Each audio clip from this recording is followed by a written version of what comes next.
2차 세계대전 당시에 독일 아우슈비츠 수용소에는 수만 명의 유대인들이 잡혀 있었습니다. 그리고 그곳에 그 수용소에 갇혀 있던 유대인들이 그 벽에 수많은 글들을 남겼습니다. 그 중에 이런 글이 있다고 합니다. 우리는 메시아가 오실 것을 믿고 있다.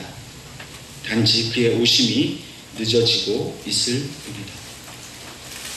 그 죽음과 같은 수용소 생활을 견딜 수 있었던 그들의 믿음은 메시아가 곧 다시 오신다는 그런 믿음이었습니다. 그 믿음 때문에 그들은 그 고통을 다 견딜 수가 있었던 것입니다. 오늘까지도 유대인들의 그 중심에는 메시아가 다시 오신다는 그 믿음을 가지고 있습니다. 이 메시아 대망 사상 때문에 그들은 수천 년이 넘는 민족적인 아픔의 역사를 견뎌오고 있습니다. 어찌 보면 참으로 대단한 그런 모습입니다. 그러나 이러한 유대인들의 메시아 대망 사상은 그들에게 있어서 가장 큰 불행이기도 합니다. 그들은 이미 오신 메시아를 알지 못하기 때문입니다. 하나님이 택하셔서 세우신 백성, 또 인류의 모든 역사 가운데에 가장 우뚝 선 민족 중에 하나인 이 유대인들이 더불어서 가장 큰 불행을 겪고 있다는 것, 그건 역시 아이러니하기도 합니다. 물론 유대인들 중에서는 오신 메시아를 영접한 사람들이 있습니다. 2000년 전에 예수님을 곁에서 모셨던 제자들이 그랬습니다. 또한 예수님을 따라다니던 수많은 무리들이 예수님을 메시아로 영접했습니다. 물론 그 가운데는 온전하게 메시아를 영접하지 못한 사람들도 있었습니다. 많은 사람들이 예수님을 자신들을 구원해 줄 하나님이 보내신 메시아로 또 환호하고 장차 이 예수님이 로마의 압제로부터 자신들을 구원해 주실 것을 기대하였습니다. 그러나 얼마 가지 못해서 그들의 기대는 실망으로 바뀌었습니다. 자신들을 구원할 왕의 모습이 아니라 힘없이 끌려가는 연약한 예수님의 모습을 보고 그들은 오히려 예수님께 분노하였습니다. 그리고 십자가에 못 박아라 외쳤고 마침내 예수님은 힘없이 십자가에 달려 돌아가시게 되었습니다. 모든 것이 하나의 해프닝으로 끝나고 말았습니다. 모든 것이 지나간 그 꿈처럼 사라지게 되었습니다. 그러나 예수님은 살아생전 주님께서 말씀하신 그대로 사흘 만에 조용히 부활하셨습니다. 그리고는 제자들에게 나타나셔서 그 부활하신 몸을 보여주셨습니다. 제자들과 함께 따뜻한 식사도 나누었습니다. 성령께서 오셔야 할 것을 약속해 주셨습니다. 그리고 마지막 이 땅을 떠나시면서 제자들에게 지상 명령을 그들에게 주셨습니다. 이때까지만 해도 제자들은 도대체 예수님이 어떻게 부활하셨고 또 성령을 주시겠다는 약속은 무슨 뜻이고 주님께서 장차 다시 하늘로 올라가신다는 이 모든 일이 무엇을 의미하는지 온전히 이해하지 못하고 있었습니다. 주님께서 너희는 가서 이제 땅끝까지 이르러 내 증인이 되라 말씀하셨지만 그 증인이 된다는 것이 무슨 뜻인지 도무지 알 수 없었습니다. 그러나 오늘 본문 말씀을 보면 이제 제자들이 예수님께서 하신 그 모든 말씀을 이해할 수 있는 결정적인 사건이 일어나고 있음을 우리에게 보여주고 있습니다. 그 결정적인 사건은 바로 예수님께서 하늘로 승천하신 사건입니다. 9절 말씀을 보면 이 말씀을 마치시고 그들이 보는데 올려져 가시니 구름이 그를 가려 보이지 않게 하더라 말씀하고 있습니다. 예수님께서 마지막 말씀을 마치시고 하늘로 가셨습니다. 이 마지막 말씀이 바로 1장 8절에 내 증인이 되라 하신 말씀이었습니다. 유언과 같이 제자들이 꼭 기억해야 할 가장 중요한 말씀을 마치시고 하늘로 올라가셨습니다. 구름이 그 가시는 일을 맞이했습니다. 이 구름은 단순한 자연현상으로서의 구름이 아니라 바로 하나님의 영광의 임재를 말하는 것입니다. 주님은 이 땅 위에서의 모든 사역을 마치시고 죽으셨지만 다시 부활하셔서 제자들에게 마지막 당부의 말씀을 맡겨놓으시고 그리고 온전하게 이제 하늘로 하나님의 영광을 통해서 올라가셨습니다. 진짜 모든 것이 다 끝이 났습니다. 그토록 예수님을 따라다녔고 주님의 그 부활하신 몸을 보는 그 신비한 체험을 하였지만은 이제 예수님께서 하늘로 올라가시고 나니 정말 모든 것이 끝이 났습니다. 그러나 제자들은 예수님께서 올라가신 그 모습에서 쉽게 눈을 돌릴 수가 없었습니다. 그들은 예수님이 올라가신 것을 보았지만 여전히 여운이 남아 있었습니다. 10절 말씀을 보면 제자들이 자세히 하늘을 쳐다보고 있었다라고 말하고 있습니다. 제자들의 눈에는 예수님께서 하늘로 승천하신 모습이 얼마나 신비로웠을까요? 하나님의 영광이 구름과 같이 온 땅에 충만한 것을 그들은 보았습니다. 직접 보지 않으면 도무지 믿을 수 없는 그런 신비로운 모습에서 그들은 눈을 뗄 수가 없었습니다. 그런데 그때에 이 제자들에게 현실을 깨닫게 하는 하나의 목소리가 들렸습니다. 흰옷을 입은 두 사람이 말하였습니다. 천사로 보여지는 그런 사람들입니다. 그들이 이렇게 말합니다. 갈릴리 사람들아 어찌하여 서서 하늘을 쳐다보느냐. 너희 가운데서 하늘로 올려지신 이 예수는 하늘로 가심을 본 그대로 오시리라. 그렇게 말하였습니다. 이 천사들이 제자들에게 갈릴리 사람들아 라고 말한 점에 우리는 주목해 보아야 합니다. 왜 천사들은 제자들아 이렇게 말하지 않고 갈릴리 사람들아 라고 말하였을까요? 갈릴리는 제자들의 고향입니다. 고향이긴 하지만 그 고향인 갈릴리는 아무것도 자랑할 곳이 없는 그런 지역입니다. 가난한 사람들이 많이 살았고 연약하고 사회적으로 힘없는 사람들이 많이 살던 그런 곳입니다. 오늘날 우리식으로 얘기하면 그저 하나의 촌에 불과한 그런 지역입니다.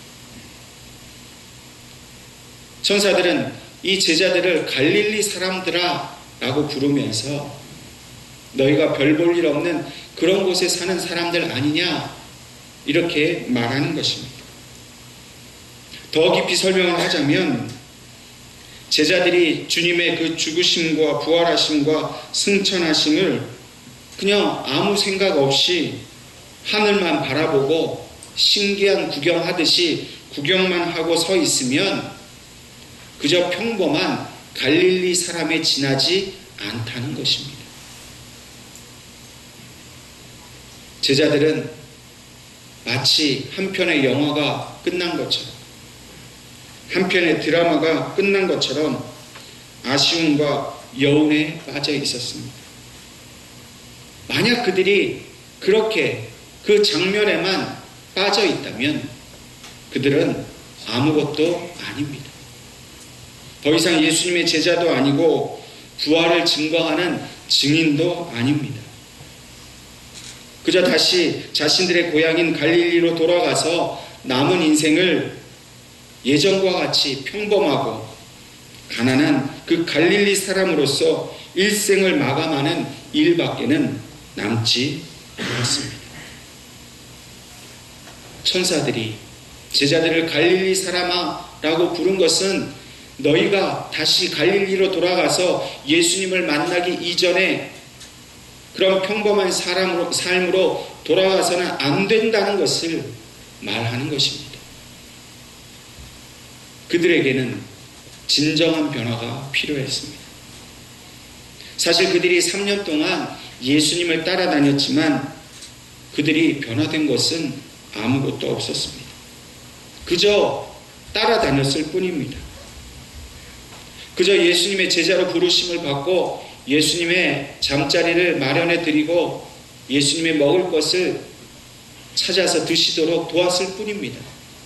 물론 예수님께서는 가는 곳곳마다 기적을 베푸셨습니다. 병자를 고치셨습니다. 죽은 자를 살리셨습니다.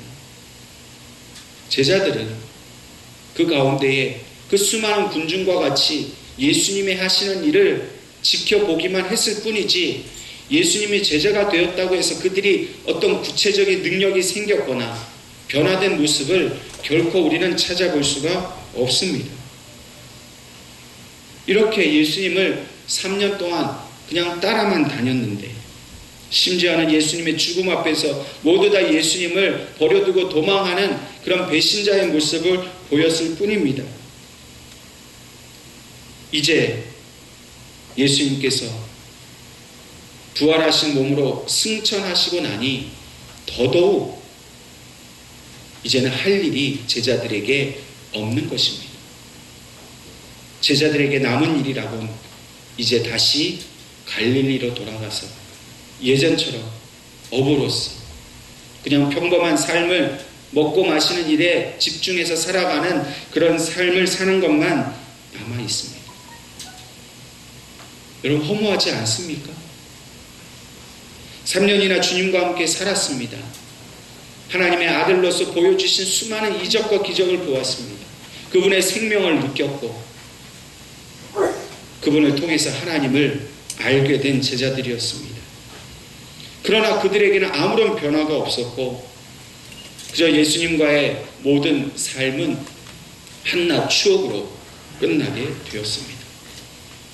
그런데 그런 제자들에게 천사들이 이제 너희가 변화되어서 진짜로 살아가야 할 삶이 무엇인지를 그들에게 가르쳐 준 것입니다.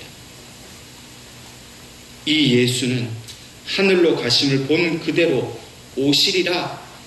이 한마디가 바로 제자들이 무엇 때문에 3년 동안이나 예수님과 동행했으며 또한 이 마지막 예수님의 승천하시는 모습을 보게 하였는지에 대한 그런 이유가 되었던 것입니다.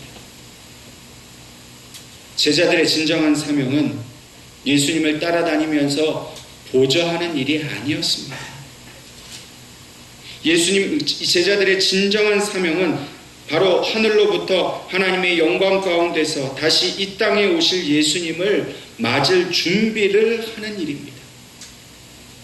예수님은 떠나고 계시지 않지만 이제 남은 제자들이 예수님께서 맡기신 사명을 감당하는 그것 때문에 예수님은 그들을 3년 동안 곁에 두시고 그들에게 모든 가르침을 가르쳐 주셨던 것입니다. 예수님은 제자들에게 말씀으로 가르치셨습니다. 천국 소망을 보여주셨습니다.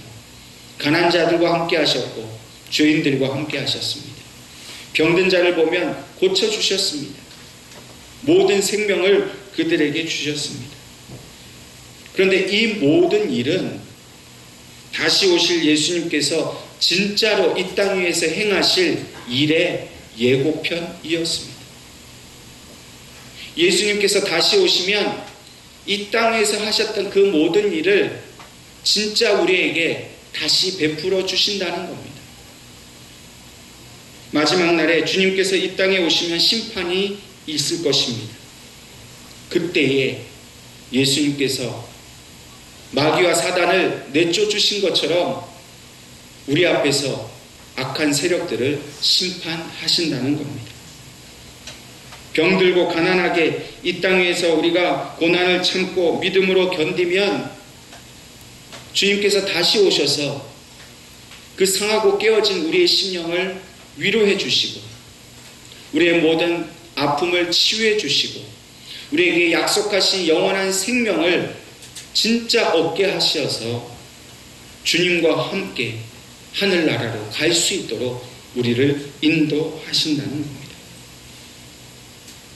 예수님의 진정한 제자로서의 삶을 살게 되고 그 삶을 살았던 오늘 우리들이 예수님이 오시는 날이 되면 이 땅에서 도무지 얻을 수 없는 주님이 약속하신 모든 평화와 위로와 그 천국의 생명을 우리에게 주신다는 겁니다. 그것을 주님이 이 땅에서 사시는 동안 우리에게 다 보여주신 겁니다. 이 보여주신 일들을 다 믿으면 마지막 때에 그대로 다 우리에게 이루어 주신다는 것이 바로 주님의 뜻이었던 것입니다. 그러므로 오늘 제자들에게 주신 이 사명은 예수님이 제자들에게 보여주셨던 모든 말씀과 그 행하신 일들을 이제 하늘로 올라가시고 나서 더 이상 계시지 않는 이 땅 위에서 제자들이 예수님이 행하신 일을 그대로 행하는 것이 바로 그들의 사명이었습니다. 다시 갈릴리 사람으로 되돌아가지 말라는 것입니다. 그리고 이제는 예수님의 사도로서 예수님이 행하셨던 모든 일을 그대로 행하라는 것이 바로 이 천사들의 말이었습니다. 사도라는 것은 보내심을 받은 사람이라는 뜻입니다. 오늘날로 말하면 한 나라를 대표해서 다른 나라에 가서 대사의 역할을 하는 것, 그것이 바로 사도입니다. 사도는 보내신 사람의 그 뜻을 행하는 사람입니다. 한 나라의 대사는 자기 나라의 그 모든 뜻을 대신하여서 행사하는 사람입니다. 자기를 보낸 뜻을 어기면 대사로서의 사명을 감당할 수 없습니다. 우리를 이 땅 위에 보내신 주님의 그 뜻을 어기면 우리는 사도로서 그 사명을 감당할 수 없습니다. 특별히 이 예루살렘이 생겼던 초대교회에서 예수님의 12제자를 사도라고 부른 이유는 그것이 바로 예수님과 함께 생활하였고 예수님의 죽으심을 보았고 부활하심을 보았고 승천하심을 본 사람들만을 특별히 사도라고 구분하여서 말하였습니다. 특별히 바울이 여기에 사도로 포함되어 있습니다. 물론 사람들은 바울을 사도로 인정하지 않았습니다. 살아생전 예수님과 함께하지 않았기 때문에 그는 사도로 인정받지 못했습니다. 그러나 바울은 자신의 보낸 13권의 서신을 통해서 계속해서 나는 그리스도의 사도라고 말합니다. 왜 그렇습니까? 그는 육신의 눈으로는 예수님을 보지 못했지만 그는 영으로서 예수님의 죽으심과 부활하심과 승천하심과 또 지상명령을 맡겨주신 그것에 온전히 예수님께 부르심을 받았기 때문에 나는 사도라고 말했습니다. 물론 오늘 우리에게도 하나님은 사도의 사명을 주셨습니다. 제자들처럼 육신의 눈으로 예수님을 보지 못했지만 우리는 바울과 같이 영으로서 믿음으로써 예수님의 그 죽으심과 부활하심과 승천하신 모든 일을 우리는 알게 되었습니다. 무엇보다도 저와 여러분이 오늘 온 예루살렘과 온 유대와 사마리아와 땅끝까지 이르러 내 증인이 되라 하신 주님의 그 지상 명령을 우리도 받았기 때문에 저와 여러분도 사도가 되었다라고 분명히 말할 수 있는 것입니다. 유대인들은 혈통을 자랑합니다. 자신들만이 참 하나님의 백성으로고 말합니다. 그러나 믿음으로써 주님의 그 모든 그 생애를 바라보지 못하면 한낱 갈릴리 사람에 지나지 않습니다. 그러나 오늘 하나님은 우리가 갈릴리 사람이 되는 것이 아니라 사도가 되기를 원하십니다. 한때 예수님을 만났다고 이제는 예수님이 떠나시고 안 계시니 그저 내 생활이나 열심히 살아야겠다 생각하는 그런 갈릴리 사람이 되지 않아야 한다라고 말씀하십니다. 주님께서 곧 오신다고 말씀하셨습니다. 곧 오시기 때문에 우리가 해야 할 일이 있습니다. 갈릴리 사람은 주님이 오신다는 것을 알지 못하는 사람입니다. 그러나 사도는 주님께서 곧 오실 것을 알기 때문에 주님께서 오셔서 할 일을 기대하면서 우리에게 맡겨주신 사명을 감당해야 하는 것입니다. 오늘날 이 땅의 많은 교회들이 또 많은 성도들이 그저 자기 욕심대로 다투고 싸우고 혼란 속에 살아가면서 영적인 자기 정체성을 잊어버리고 살아갑니다. 자신이 사도로 부르심을 받은 것을 알지 못하고 갈릴리 사람처럼 그저 적당히 세상도 즐기고 적당히 교회도 나아옵니다. 그래서 언제든지 갈릴리 사람으로 돌아갈 준비가 되어 있는 그런 삶을 살아가고 있습니다. 자신이 사도로 부르심을 받았다는 사실조차도 알지 못한 채 그렇게 힘없이 갈릴리 사람으로 살아가고 있습니다. 그렇다면 저와 여러분은 어떻습니까? 저와 여러분은 어떤 사람입니까? 우리의 영적 정체성은 무엇입니까? 우리는 결코 갈릴리 사람이 아닙니다. 우리는 사도입니다. 내가 하나님을 선택하고 내가 교회를 선택해서 이 자리에 나온 것 같지만 사실은 하나님이 우리를 택하셔서 이 시대에 이 김포 땅에 이 예언교회에 우리를 보내주셨습니다. 그 보내신 뜻은 우리가 세상에 나아가서 증인의 삶을 살라는 것입니다. 오늘 12절 이하의 말씀을 보면 제자들이 예수님이 하늘로 올라가신 모습을 보고 나서 예루살렘으로 다시 되돌아가는 모습이 나옵니다. 주님이 승천하신 곳은 감람원이라는 곳이라고 말합니다. 그런데 그곳은 안식일에 가기 알맞을 만큼 예루살렘에서 가까운 곳이었습니다. 이 유대인의 그 율법에는 안식일에는 어느 일정 거리 이상은 걷지 못하도록 되어 있습니다. 그러니까 안식일에 걸을 수 있는 그 제한된 거리가 있는데 그것은 보통 2000규빗으로 정해 놓았다고 합니다. 이 2000규빗은 오늘날로 이야기하면 약 1km 정도입니다. 다시 말해서 안식일에 유대인들이 1km까지는 걸어가도 괜찮다는 겁니다. 근데 1km 이상 걸어가면 안식일을 어기는 법이 된다는 것입니다.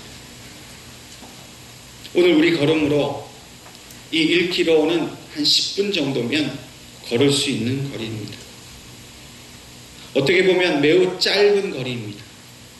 그러나 이 짧은 시간에 제자들이 감람원에서부터 예루살렘으로 돌아오면서 한 가지 생각에 그들이 사로잡혀 있었습니다. 가장 먼저 그들의 마음에 떠오른 생각은 예수님께서 이 예루살렘을 떠나지 말라 하신 그 명령입니다. 예수님께서 그들이 본 그대로 다시 오실 것이기에 떠나지 말고 주님께서 약속하신 것을 기다려야 한다는 것이 제자들에게 있는 그 공통된 생각이었습니다. 또한 성령을 보내시겠다는 약속이 그들의 마음속에 있었습니다. 주님의 승천하신 모습, 또 천사들이 예수님께서 다시 오시겠다라고 말한 그 예언들, 이 모든 것이 그들의 마음속에 꽉 차서 돌아가는 내내 그 생각이 그들의 머리를 떠나지 않았습니다. 그렇게 그들이 예루살렘에 돌아오면서 13절 말씀을 보면 예수님의 제자들의 이름이 나옵니다.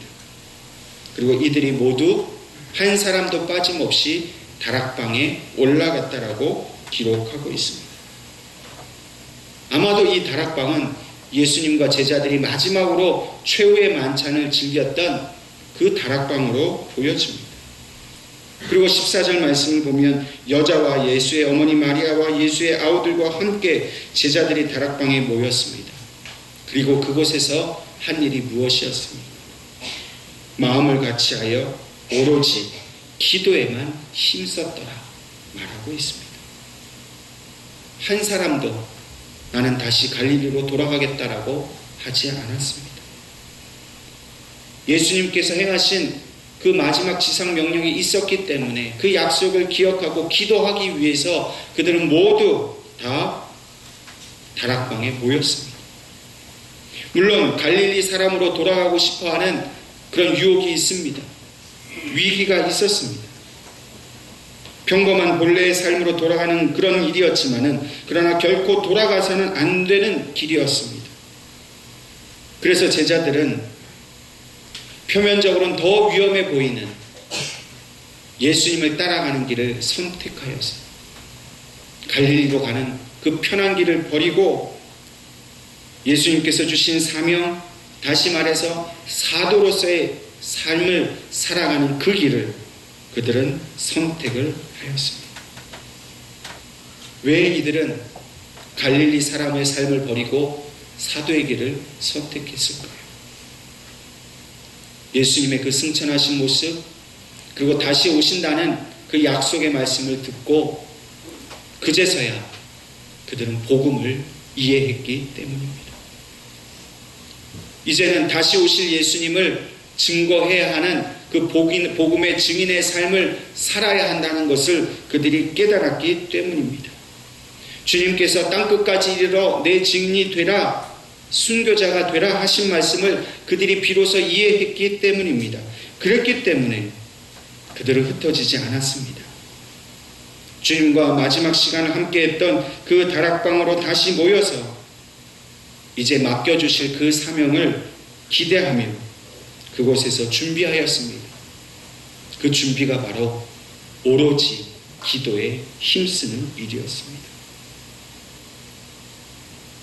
오늘 하나님께서는 우리 예언교회가 바로 그 다락방에 모여있는 제자들의 모임과 같다라고 말씀하십니다. 오늘 하나님께서는 우리 예언교회가 이러한 사도적인 교회가 되어야 함을 우리에게 분명히 말씀하고 계십니다. 사도적인 교회는 그저 모여서 먹고 마시고 즐기는 교회가 아닙니다.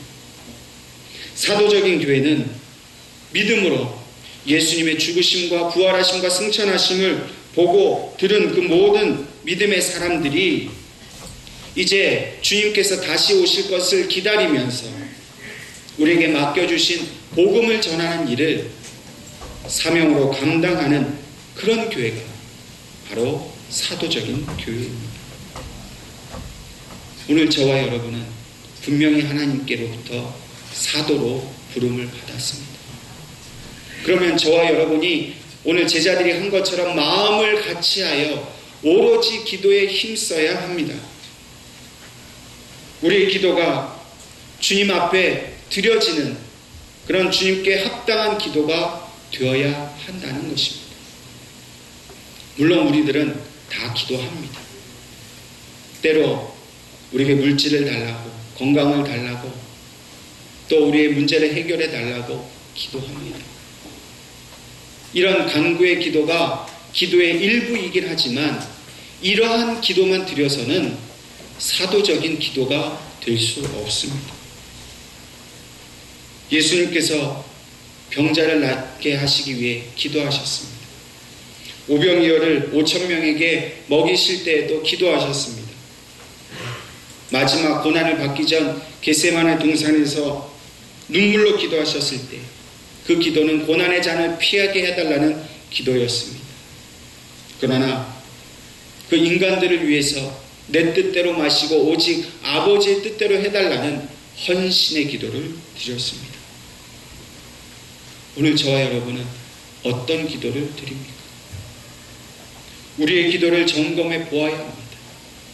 단지 우리의 필요한 것을 채우기 위한 수단으로서 기도하고 있다면 그 기도는 그저 갈릴리 사람의 기도밖에 되지 못합니다. 고난의 잔이라도 하나님의 영광을 위해서 우리가 마실 수 있게 해달라고, 그런 힘을 달라고 기도하는 것, 그것이 바로 사도적인 기도입니다. 고난과 고통을 피하게만 해달라고 하는 기도는 갈릴리 사람의 기도입니다. 그러나 고난과 고통 속에서 하나님께서 원하시는 뜻이 무엇인지 알게 해달라는 기도, 그 기도가 바로 사도적인 기도입니다. 내가 잘 먹고 잘 살아서 내 인생이 풍요로워지는 것보다 하나님께서 맡겨주신 그 복음 전파의 사명을 감당하면서 잃어버린 영혼들을 찾아 하나님 앞에 인도하여서 하나님 나라를 풍성하게 채우는 것이 내 삶의 목적이라고 그렇게 믿고 기도하는 것이 바로 사도적인 기도입니다. 그럼 우리 예은교회는 영혼 구원을 위해 성령께서 세워주신 교회입니다. 복음을 전하기 위해 세워주신 교회입니다. 다락방에 모였던 제자들과 모든 사람들이 마음을 같이 했습니다. 그 말은 뭐냐면 그들이 모인 목적이 오직 하나였다는 겁니다. 우리가 이 자리에 모인 목적이 오직 하나로 마음이 모아져야 합니다. 교회 와서 잘 먹고 잘 놀고 교회를 향해서 바라보는 목적이 서로 다르면 결코 하나된 마음으로 맡겨주신 사명을 감당할 수 없습니다. 성령께서 지금 이 시간 저와 여러분에게 같은 마음을 주실 줄로 믿습니다. 예루살렘을 떠나지 말고 성령을 기다리라 하신 그 마음을 저와 여러분이 하나로 우리가 같이 함께 공유해야 합니다. 저와 여러분이 한 마음으로 성령님이 우리 예은교회에 임재하셔서 우리가 그 복음 전파의 사명을 감당할 수 있는 디나미스의 능력을 우리에게 주실 것을 우리가 기대해야 합니다. 우리가 가져야 할 능력은 복음을 전하는 능력이지 세상에서 성공하고 출세하기를 위한 그런 능력이 결코 아니라는 사실을 우리는 기도해야 합니다. 그리고 이들이 했던 오로지 힘써 기도하였던 것처럼 저와 여러분이 기도해야 합니다. 모이는 일에 힘써야 합니다. 예배하는 일, 하나님께 기도하는 일에 우리가 모여서 함께 힘써 기도하지 않으면 성령께서 우리와 함께 하시지 않습니다. 증인의 삶을 살 수 없습니다. 사도적 삶을 살 수 없습니다. 그저 갈릴리로 흩어져서 제 마음대로 살 뿐입니다. 오늘 예은교회를 통해서 기도에 힘쓰기를 원하시는 그 성령님 뜻 앞에 저와 여러분이 순종하여서 주님이 오시는 그날까지 우리에게 맡겨주신 그 사도의 사명을 온전히 감당하는 우리 예은교회 모든 성도들이 되시기를 주님의 이름으로 축원합니다. 기도하겠습니다.